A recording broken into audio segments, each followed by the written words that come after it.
Iba't ibang klase ng babae kung mag-aasawa ka.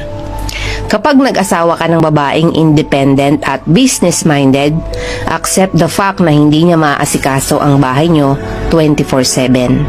Kapag gusto mo naman sa babae ay inaasikaso ka full-time, accept the fact na hindi siya kumikita ng sarili niyang pera at may time na mapapabayaan ang kanyang sarili, kakaintindi sa'yo at sa anak niyo.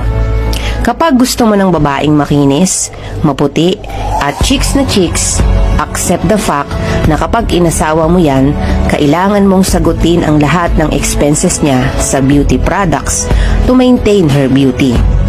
Kapag gusto mo ng babae na hindi ka bubungangaan, make sure na itatrato mo siya ng tama at tutulungan sa mga gawain. Kapag gusto mo sa babae na supportive siya sa'yo at hindi pinaghihigpitan, make sure na alam mo ang limit para magkaroon siya ng mas malaking tiwala sa'yo. Remember, a woman is a reflection of how you treat her. Kaya hanggat maaari, babaan ang expectations sa isang babae. Dahil walang taong perpekto,